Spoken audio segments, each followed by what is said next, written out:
Well, yeah. One of the things I taught, I don't when I do speaking, I said the monsters in our head are much worse than the monsters under our beds when we were children. What we create in ourselves, and you mentioned about that fight or flight response system. I actually teach people how to reset themselves automatically within 10 or 15 seconds, truth.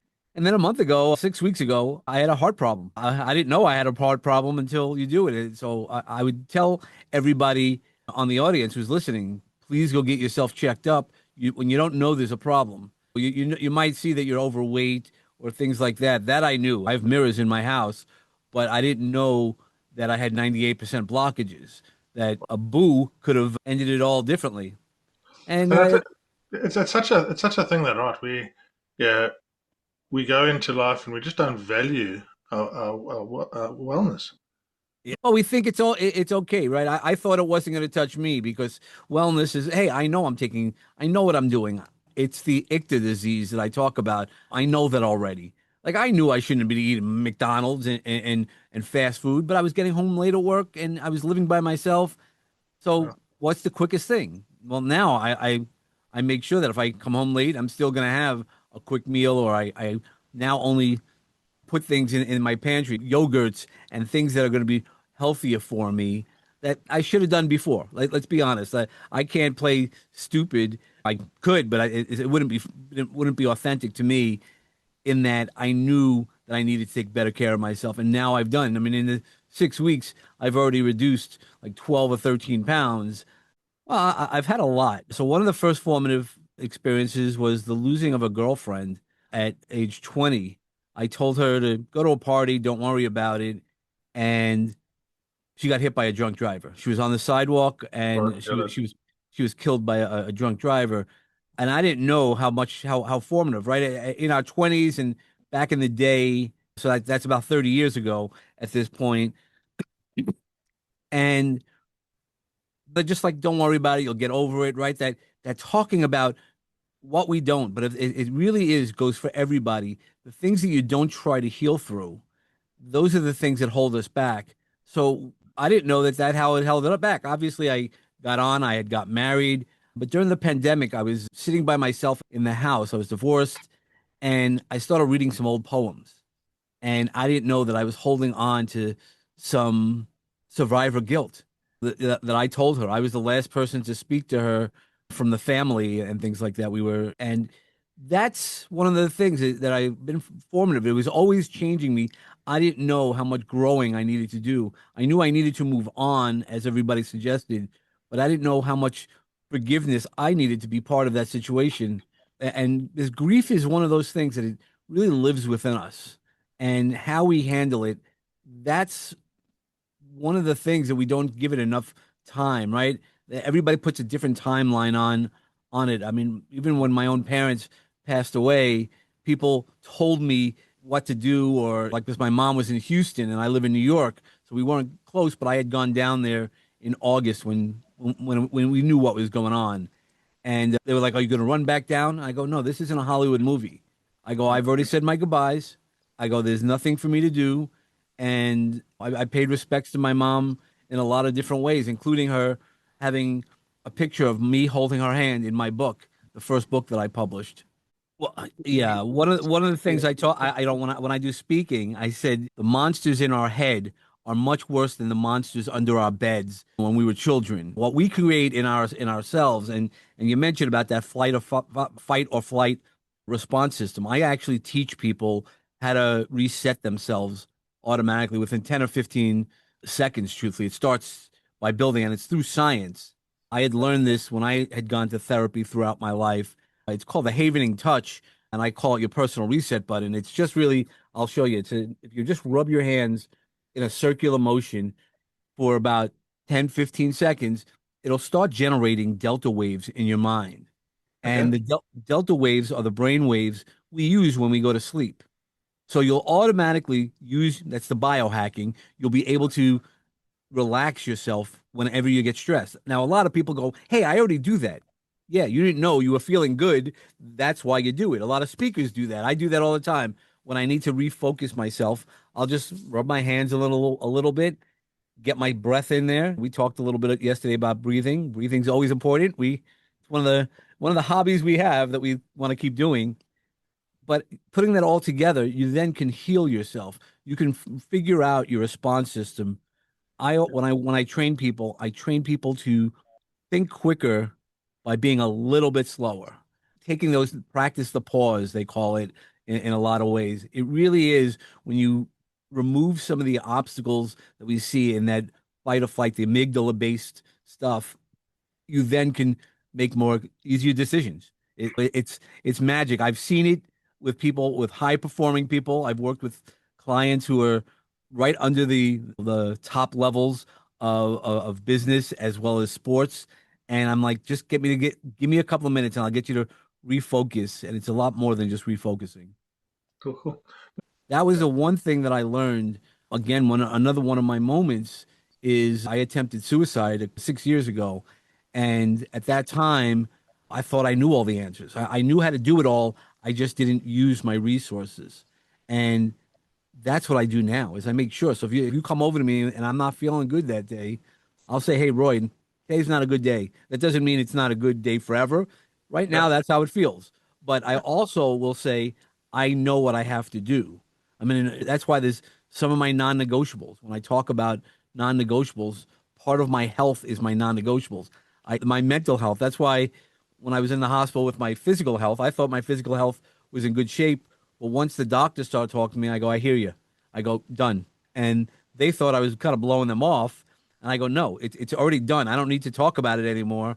I've made that shift. My mindset is good. Again, the things. I think that's where we go back to entrepreneurs, where they do want to the best, they want everything, but we go down too many rabbit holes in many cases because we're afraid to say, "Hey, Roy, I don't know, man. Can you help me out?" Or Dave, can you help me out? yeah. There's this, I call it shiny shit. I have shiny shititis. Yep, yep, yep, for Yeah. sure. And I think the curse of the entrepreneur is that we can see an opportunity in every problem. Yeah. Right, and it's okay. I can fix that. I can help that. I can, yeah, and really yeah, bringing your focus down to your vision is so important, right? Yeah, but Mhm. just trying to stay, like you said, stay in your lane.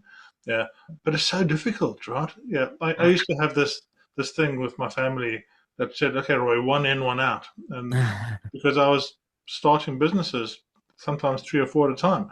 Right. I had an IT company, I had an air conditioning company, I had a small business IT company, I had a home IT company, all of these different things, yeah, at once. I had a business in a box, and all these things are running, and yeah, and that's the curse of the entrepreneur is like you can see so many opportunities, but understanding in yourself that you can only do one or two of them correctly, I think that's a big skill to learn. 100%. It's also, I go back to always, how do you time manage? What are the three things you want to get up? And always start off the day as with something that you could do. So, like for me, when I do that, I start off the day with a meditation. So I'm already resetting myself for the day. No matter what happened yesterday, I say gratitudes. I go, even when yesterday might not have been well, I go, thank you for those opportunities. What did I learn out of it? And then I say I do a little prayer. So there's a connection with that. And then I always have a low hanging fruit. What's the next thing that I could do that I'll feel successful? And I try to then put on the old eat the frog theory is okay, what's the one thing I don't want to do? And do that first.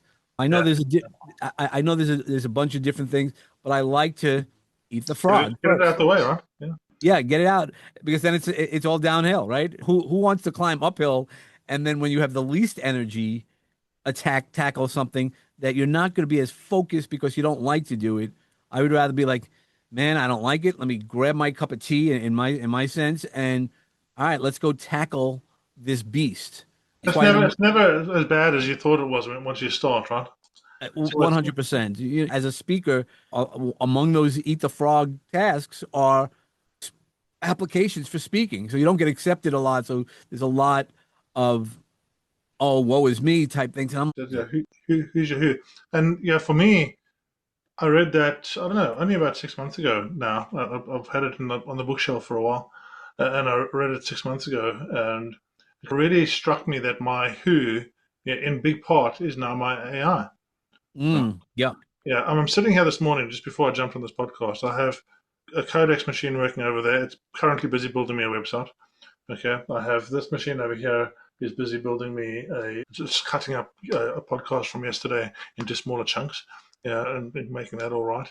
The machine over here was busy doing some AdWord work, and yeah, I was orchestrating all of these different agents, and I think people see what's possible now, and then they get really quite scared of it, because it is. It's taken me 3 years of digging into AI at a deep level to get to this level, right? And yeah, that's you have to go through the process of learning. You have to go through step by step by step to understand it.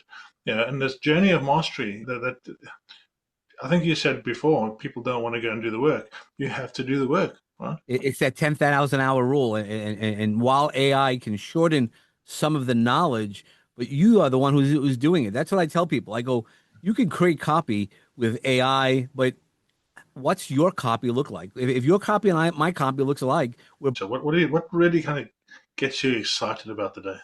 there's a few things. So because of that mental wellness background, and that I know how to teach people and help people through some traumatic events they've gone through. So some of those have been really cool, is where I've helped somebody and they come back to me. And one gentleman who lets me share generally this story, he was a veteran. He punched me in the arm. He goes, "That thing you did with me," he goes, "talk to my girlfriend about it." I'm like, all right, what, talk to his girlfriend. He comes back and punches me in the arm. He goes, "I don't have those dreams anymore." He was a Vietnam vet, and he had it for 50 plus years. And then I worked with him, and he was able to get past that. So I have stories like that. Then I have a story of a gentleman who was just playing softball, baseball with his buddies. And he's like, "I know I could do a little bit better, but I don't know how." We sat down, we did some work together, and he won the championship. It's like a Hollywood movie. It was low level community work, but I also have helped ex executives. So again, I come in and they go, "I'm not touching my like all these rubbing hands. It doesn't make any sense." I go, "Give me 15 minutes. I'll explain the science to it. And if it doesn't work, we walk away." And then that guy is one of my best clients. So it's those stories when you shift somebody's life, and that's what we want to do as entrepreneurs is shift somebody's life to have that power. That's the magic. Because when you get to do that and you have the skills that only you could bring, man, it's special. I know I'm not good for everybody, but I know the people that are supposed to come to me, it's like a divine falling, how they come together. And the ghostwriting as well is all these people. I'm working with this 90-year-old woman who her family left Belgium. And so she's a Holocaust survivor, but she wasn't at one of the camps. And one day we're talking and she burst out crying. She goes, "Not only have you helped me heal some things, but you got me this story that's coming out very soon." And she goes, "Nobody else could have done this. I'm 90. This is not the first time I've tried." And when I sit with a client like that who knows that I give them that safe space that to be the best for themselves, those are the wins for me. That's more than anything else. Being an entrepreneur is the impact that I can help move people along to their impact in the bigger world.